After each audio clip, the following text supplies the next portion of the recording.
नमस्कार, स्वागत है आप सभी का अपने YouTube channel Avinash sir GS वाला में। दोस्तों, आप लोगों को मेरा वीडियो अच्छा लगे तो प्लीज़ दोस्तों मुझे लाइक कमेंट करके मुझे ज़रूर बताइएगा। दोस्तों, मैं जो भी वीडियो आप लोगों को प्रोवाइड करा रहा हूँ सारे महत्वपूर्ण प्रश्न हैं, सभी किसी न किसी पेपर में कभी न कभी आए हुए हैं। तो दोस्तों आइए बिना देर के हुए हम लोग वीडियो की शुरुआत करते हैं और एक एक प्रश्न को समझते हुए आगे बढ़ते हैं। दोस्तों सबसे पहला क्वेश्चन है, 1937 में प्रांतीय सरकारों का गठन किस अधिनियम के अंतर्गत किया गया था? 1937 में प्रांतीय सरकारों का गठन 1935 अधिनियम के अंतर्गत किया गया। 1935 अधिनियम के अंतर्गत भारत सरकार अधिनियम 1935। अगला क्वेश्चन है दोस्तों, 1937 के प्रांतीय चुनाव में कांग्रेस पार्टी को कितने प्रांतों में पूर्ण बहुमत मिला था? तो इसका आंसर होगा 5 प्रांत। ये 5 प्रांत कौन कौन है देखते हैं। दोस्तों 1937 के प्रांतीय चुनाव में कांग्रेस पार्टी को कितने प्रांतों में पूर्ण बहुमत प्राप्त हुआ था? 5 प्रांत। नंबर 1 पर मद्रास, नंबर 2 पे संयुक्त प्रांत, नंबर 3 पे मध्य प्रांत और प्लस बरार, और 4 नंबर पे बिहार, 5 नंबर पे उड़ीसा। यही 5 प्रांत थे जहां पर कांग्रेस पार्टी को 1937 के चुनाव में पूर्ण बहुमत मिला था। अब अगला क्वेश्चन है कि 1937 के प्रांतीय चुनाव में कांग्रेस पार्टी ने कितने प्रांतों में अपनी सरकार बनाई थी? सुन लीजिए इसका आंसर 6। यहाँ पे लिख देता हूं, शुरुआत में 6 प्रांत, बाद में 6 प्रांत तो पहले से था, 6 + 2 = 8। दोस्तों बाद में पश्चिमोत्तर प्रांत और असम में उसने सरकार बनाया था, लेकिन शुरुआत में 6 प्रांतों में सरकार बनाया था। बंबई को एक सीट की कमी थी लगभग। बंबई में भी पूर्ण बहुमत मिला था, लेकिन एक सीट लगभग कम था, तो लगभग उसको पूर्ण बहुमत बंबई में भी मिला था, लेकिन लगभग नहीं पूछा गया है। पूर्ण बहुमत कितने प्रांतों में मिला है? 5 प्रांत। और सरकार बनाई थी 6 प्रांतों में। कौन कौन देखिए, 6 प्रांतों में, और बाद में कितने प्रांतों में? 8 प्रांतों में। तो अगर जो आपके प्रश्न आपके पेपर में अगर प्रश्न आ जाए कि कांग्रेस पार्टी ने 1937 के चुनाव में कितने प्रांतों में सरकार का गठन किया था, और ऑप्शन में 6 दिया है तो आप 6 मार सकते हैं, 8 दिया है तो 8 मार दीजिएगा, ठीक है। अगर क्वेश्चन आपसे पूछ दे कि पूर्ण बहुमत कितने प्रांतों में मिला था, तो कहेंगे 5 प्रांत,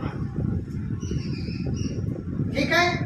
अच्छा, अगर क्वेश्चन पूछ दे किस प्रांत में बहुमत नहीं मिला था, तो ये 5 के अलावा जो भी होगा उसमें बहुमत नहीं मिला था। जैसे पंजाब हो गया, असम हो गया, सिंध प्रांत हो गया, ठीक है, बंगाल हो गया, यहाँ पे उसको पूर्ण बहुमत नहीं मिला। पंजाब, बंगाल, असम, सिंध, ठीक है, इन प्रांतों में उसको पूर्ण बहुमत नहीं मिला। चलिए आगे देखते हैं। 1937 के चुनाव में कांग्रेस पार्टी द्वारा सरकार बनाए गए प्रांत, कुल कितने प्रांतों में सरकार बनाया गया था? 6 प्रांतों में शुरुआत में। कौन कौन है भैया? नंबर 1 पर मद्रास, नंबर 2 पे संयुक्त प्रांत, जिसको आज हम उत्तर प्रदेश कहते हैं।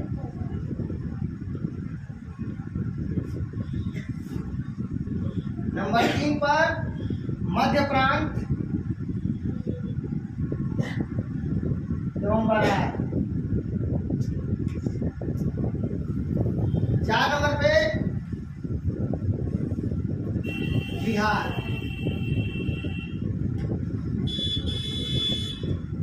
5 नंबर पे उड़ीसा और 6 नंबर पे बम्बई। बम्बई में सरकार बनाई गई थी, जो कि लगभग बराबर था, 1 सीट की कमी थी, तो 1 सीट किसी पार्टी ने समर्थन कर दिया। चलिए, पूर्ण बहुमत नहीं मिलने वाले प्रांत, पूर्ण बहुमत नहीं मिलने वाले प्रांत, ये भाई क्या पूर्ण बहुमत नहीं मिला था किसमें? बम्बई में, बम्बई में नहीं मिला था, पंजाब में नहीं मिला था, असम में नहीं मिला था। बम्बई में, पंजाब में, असम में पूर्ण बहुमत नहीं मिला था। सिंध प्रांत में बहुमत नहीं मिला था। बंगाल में नहीं मिला था। जब पेपर में क्वेश्चन आएगा तो ये इसी में से कोई दे देगा और कहेगा कि किस प्रांत में पूर्ण बहुमत नहीं मिली थी कांग्रेस पार्टी को। याद कर लीजिए, बम्बई, पंजाब, असम, सिंध प्रांत और बंगाल। चलिए आगे बढ़ते हैं।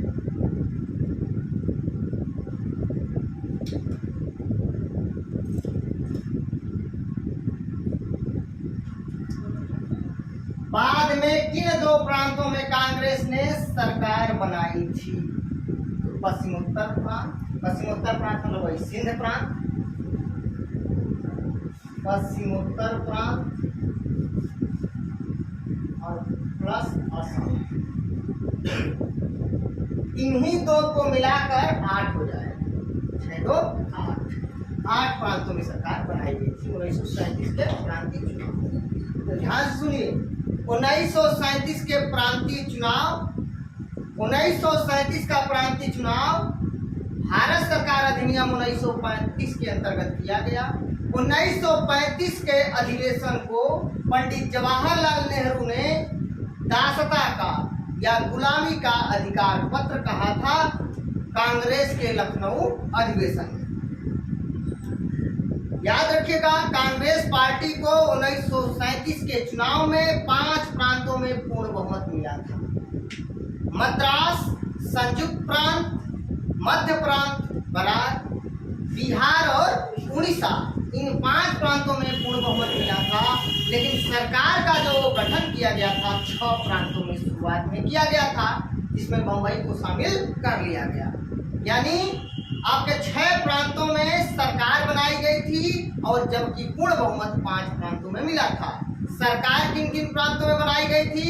मद्रास में, संयुक्त प्रांत में, मध्य प्रांत में, बिहार में, उड़ीसा में और बम्बई में। इन 6 प्रांतों में सरकार का गठन किया गया था। अब सुनिए, किन 2 प्रांतों में अंत में या बाद में सरकार का गठन किया गया? तो पश्चिमोत्तर प्रांत और असम में। और इन्हीं 2 को मिलाकर 8 प्रांतों में 1937 के चुनाव में सरकार बनाई गई थी। किस पार्टी की? कांग्रेस पार्टी। क्योंकि उस समय कांग्रेस पार्टी ही एक मजबूत पार्टी थी, शक्तिशाली पार्टी थी, जो अंग्रेजों से लड़ाई लड़ सकती थी। अगला प्रश्न है, 1937 के चुनाव में गठित कांग्रेस मंत्रिमंडलों का शासन कितने समय तक चला था? कितने समय तक चला था बाबू? याद करिए, 28 महीना। 1937 में हुए चुनाव में गठित कांग्रेस मंत्रिमंडलों का शासन 28 महीने तक चला था। अब याद रखिएगा, 1939 में दूसरा विश्व युद्ध चल रहा था और अंग्रेजों ने कांग्रेस पार्टी से बिना पूछे हुए अपने युद्ध में उसको शामिल होने की घोषणा कर दिया कि कांग्रेस पार्टी इस युद्ध में हमारा समर्थन कर रही है। ऐसा कुछ नहीं था, कांग्रेस पार्टी ने कोई समर्थन नहीं किया था। तो बिना पूछे जब उसने कांग्रेस पार्टी को विश्व युद्ध में शामिल होने की घोषणा कर दिया तो कांग्रेस पार्टी विरोध करने लगी और उस विरोध में सभी मंत्रिमंडलों से उसने इस्तीफा दे दिया। तो सरकार कितने दिन तक चलाई कांग्रेस पार्टी ने? 28 दिन। और जब इस्तीफा दिया तब मुस्लिम लीग और डॉक्टर भीमराव अंबेडकर ने 22 दिसंबर 1939 को मुक्ति दिवस मनाया। आगे इसमें लिखा गया है, प्रश्न मिलेगा कि मुक्ति दिवस कब मनाया मुस्लिम लीग ने। तो चलिए, एक प्रश्न पूछा जाता है उत्तर प्रदेश से कि 1937 के चुनाव में कांग्रेस मंत्रिमंडल का जब गठन किया गया था तो उसमें उत्तर प्रदेश अर्थात संयुक्त प्रांत 1937 में जब कांग्रेस पार्टी का मंत्रिमंडल गठन किया गया था तब यूपी के अर्थात संयुक्त प्रांत के प्रधानमंत्री कौन थे? आप लोगों के दिमाग में आ रहा होगा, सर प्रधानमंत्री कैसे आ गए? उस समय आज का मुख्यमंत्री प्रधानमंत्री कहलाता था। तो उस समय प्रधानमंत्री पंडित गोविंद वल्लभ पंत थे। पंडित गोविंद वल्लभ पंत, पंडित गोविंद वल्लभ पंत, याद रखिएगा। आगे बढ़ते हैं। वित्त मंत्री कौन था? रफी अहमद किदवई।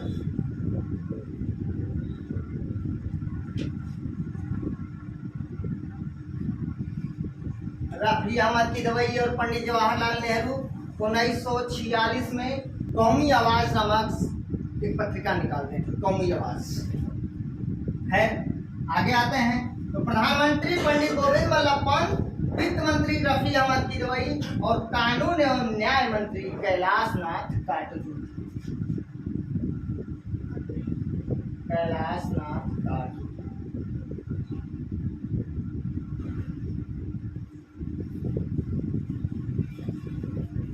क्वेश्चन पूछा जाए 1937 के प्रांतीय चुनाव में कांग्रेस पार्टी के तरफ से संयुक्त प्रांत का प्रधानमंत्री किसे बनाया गया था? तो भैया वो पंडित गोविंद वल्लभ पंत को। 1937 के प्रांतीय चुनाव में संयुक्त प्रांत के वित्त मंत्री कौन थे? रफी अहमद किदवई। और कानून मंत्री कौन थे? न्याय मंत्री कौन थे? तो कैलाश नाथ काटजू। अगला क्वेश्चन है, अगला क्वेश्चन है कि मुस्लिम लीग ने मुक्ति दिवस कब मनाया था? 22 दिसंबर 1939 दिन शुक्रवार। 22 दिसंबर 1939 दिन शुक्रवार। हाँ, दिन जुम्मा का दिन था। सही बात है, ठीक है। अगला क्वेश्चन है, बहुत ही महत्वपूर्ण प्रश्न है। फॉरवर्ड ब्लॉक की स्थापना कब और किसने की थी? नेताजी ने की थी, सुभाष चंद्र बोस ने की थी। तो कब की थी भैया? 3 मई 1939 को। 3 मई 1939 को फॉरवर्ड ब्लॉक की स्थापना सुभाष चंद्र बोस ने की थी। कई किताबों में 1 मई दिया हुआ है, तो 1 मई गलत है, 3 मई आपका आंसर सही है। 3 मई 1939 सुभाष चंद्र बोस।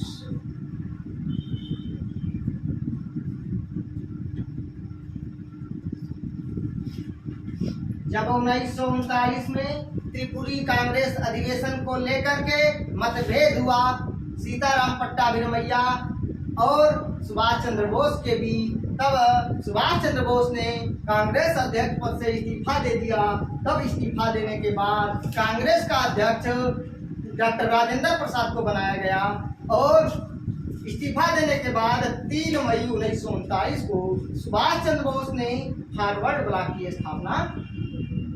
अगला क्वेश्चन है, चंदावर का युद्ध कब हुआ था?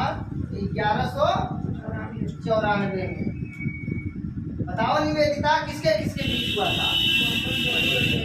मोहम्मद गोरी और जयचंद के बीच हुआ था। मोहम्मद मोहम्मद गोरी और जयचंद के बीच हुआ था। आगे बढ़ते हैं। आबू पर्वत पर प्रसिद्ध दिलवाड़ा का प्रसिद्ध मंदिर। आबू पर्वत पर प्रसिद्ध दिलवाड़ा का मंदिर किसने बनवाया था? बिमल शाह ने, जो भीम प्रथम के मंत्री थे, बिमल शाह।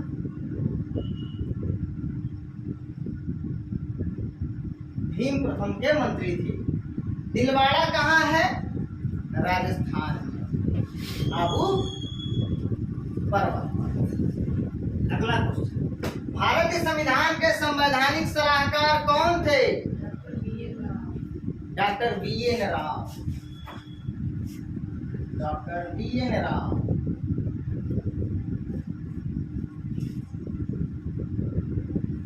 जनरल रामा राव। अगला क्वेश्चन है, अगर मैं आपसे पूछूं कि भारतीय संविधान के संवैधानिक सलाहकार समिति के अध्यक्ष कौन थे? सरदार वल्लभ भाई पटेल। याद रखिएगा, कभी गलत मत करिएगा। इस क्वेश्चन का भी आंसर लोग डॉक्टर बी.एन. राव मार देते हैं। तो संवैधानिक सलाहकार समिति के अध्यक्ष पूछा गया है, और ये संवैधानिक सलाहकार को बस सलाह देने का काम करते हैं। आगे बढ़ते हैं। प्रांतीय संविधान समिति के अध्यक्ष कौन थे? प्रांतीय संविधान समिति के अध्यक्ष कौन थे? सरदार वल्लभ भाई पटेल।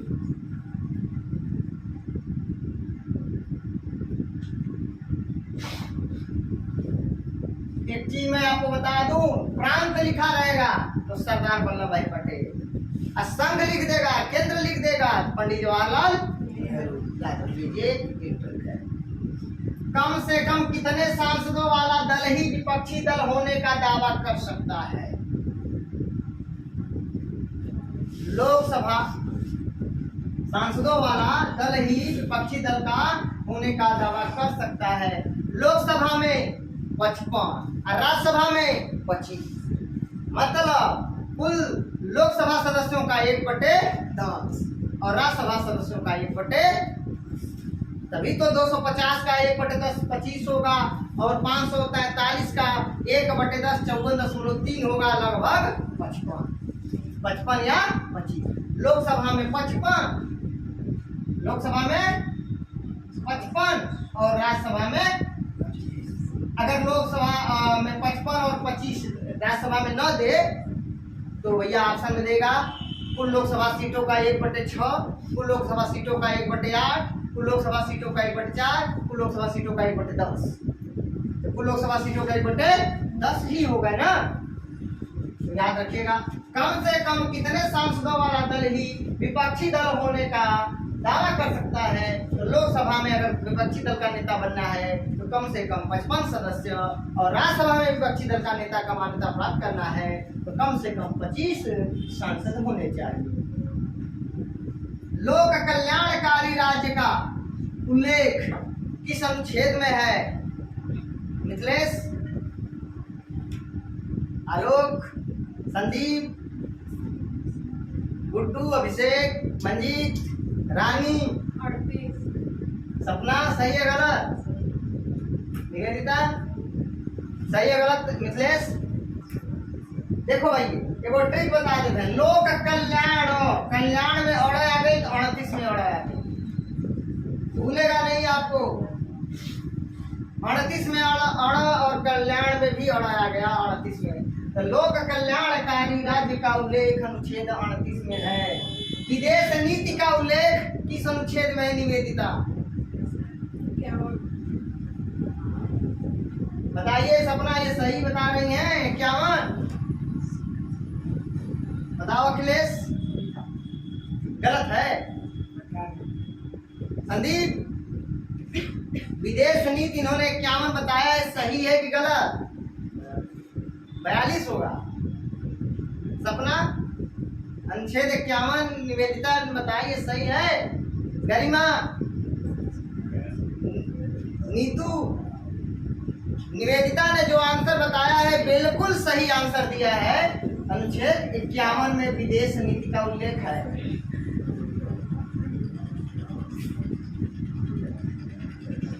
टम्पा अभयारण्य, सुशीला बताओ। टम्पा मिथिलेश, मिजोरम पक्का, बिल्कुल सही आंसर है भैया, मिजोरम। चलिए, पखुई अभयारण्य कहाँ है रानी? सपना, मिथिलेश, आलोक, संदीप, आप लोग बताइए। मंजीत, गुड्डू, अभिषेक, निवेदिता। तो इसका आंसर होगा आलोक का, जो उन्होंने, अगर आलोक आप भी अगर छत्तीसगढ़ बोल दिए होते तो शायद आपका उत्तर गलत हो जाता। इसका मतलब इसका आंसर क्या है? अरुणाचल प्रदेश।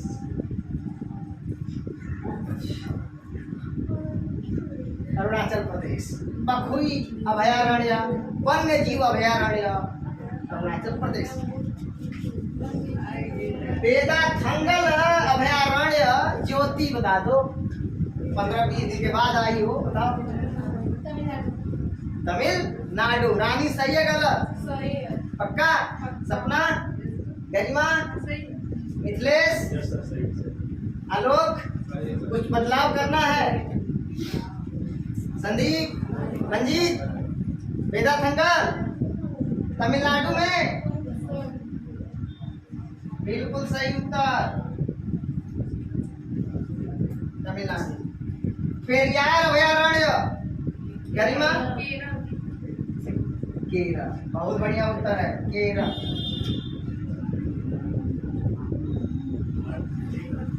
चलिए आगे बढ़ते हैं। नरसिंहम समिति का संबंध, इसको मैं बता देता हूँ, 1991 में वित्तीय सुधार से संबंध। वित्तीय सुधार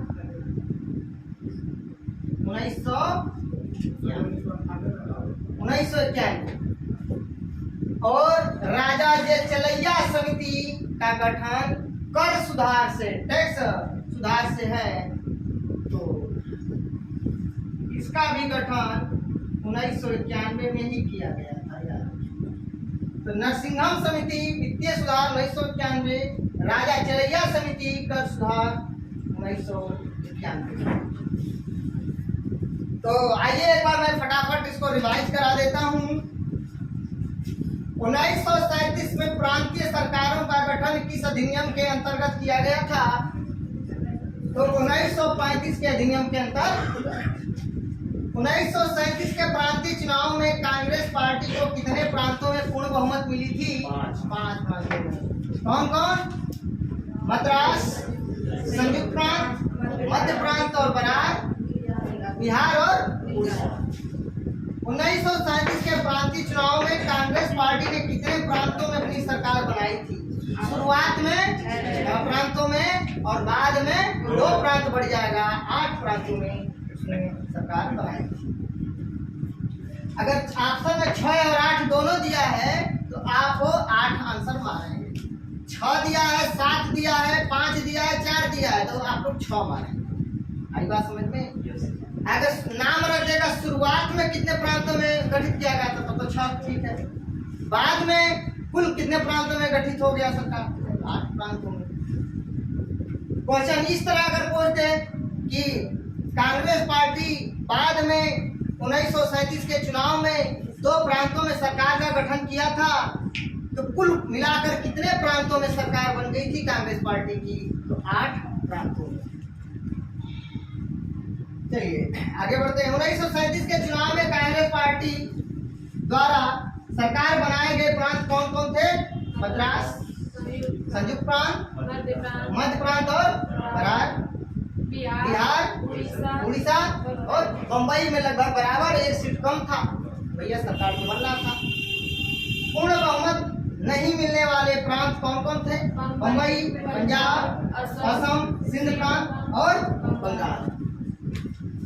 बाद में किन 2 प्रांतों में कांग्रेस ने सरकार बनाई थी? पश्चिमोत्तर प्रांत तथा सिंध वाला प्रांत और असम। 1937 में हुए चुनाव में गठित कांग्रेस मंत्रिमंडलों का शासन कितने समय तक चला था? 28 महीने तक चला था। 1937 के चुनाव में यूपी में गठित मंत्रिमंडल में प्रधानमंत्री कौन था? पंडित गोविंद बल्लभ पंत। वित्त मंत्री कौन था? रफी अहमद किदवई। कानून एवं न्याय मंत्री कौन था? कैलाशनाथ काटजू। मुस्लिम लीग ने मुक्ति दिवस कब मनाया? 22 दिसंबर 1939 को, दिन शुक्रवार। दिन नहीं पेपर में पूछा जाएगा, बस डेट याद करिए, 22 दिसंबर 1939। हार्वर्ड ब्लॉक की स्थापना कब और किसने किया था? 3 मई 1939 को सुभाष चंद्र बोस ने किया था। चंदावर का युद्ध 1194 में मोहम्मद गौरी और जयचंद के बीच हुआ था। बताओ निकिता,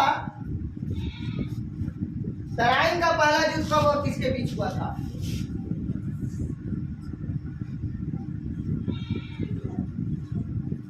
आप लोग बता दो। 1191 में किसके बीच?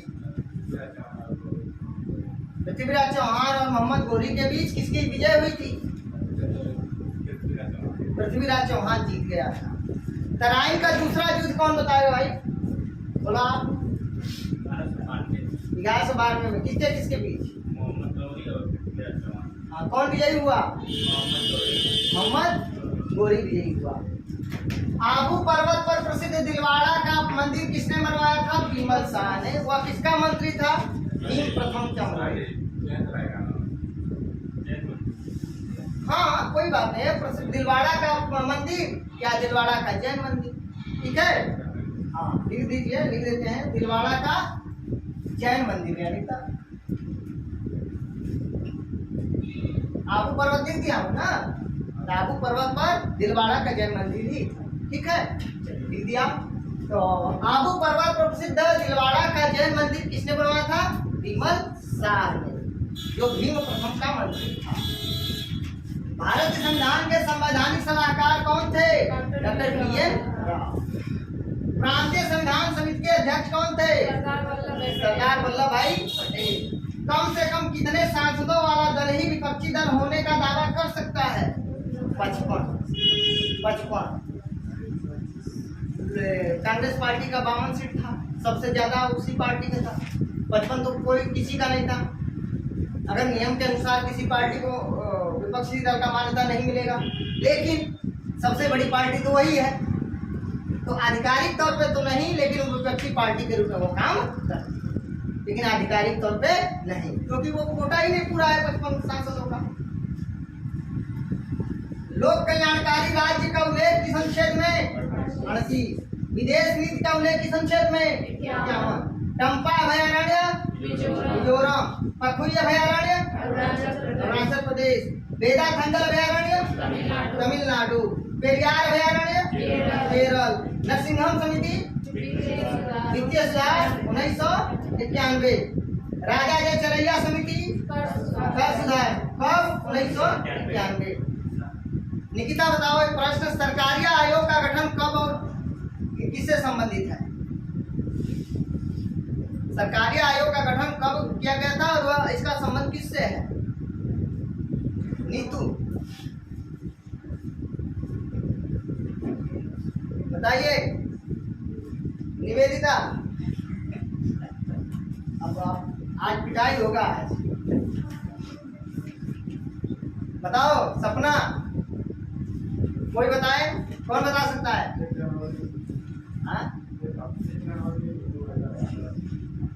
सरकारी आयोग दोस्त। अच्छा ये बताइए, सरकारी आयोग का संबंध किससे है? केंद्र राज्य संबंध। केंद्र राज्य संबंध मतलब हाँ समझती, राज्य के बीच और केंद्र के बीच समन्वय स्थापित करना, ठीक है। और कब गठित हुआ था? 1983 में। राजमन्नार आयोग किससे संबंधित है? केंद्र राज्य संबंध से। पुंछी आयोग का संबंध किससे है? केंद्र राज्य संबंध से। स्वर्ण सिंह समिति का संबंध किससे है? स्वर्ण सिंह समिति की सिफारिश पर ही 42वां संविधान संशोधन जोड़ा गया और मूल कर्तव्य उसी में है। दोस्तों अगर स्क्रीनशॉट लेना चाहें तो ले सकते हैं।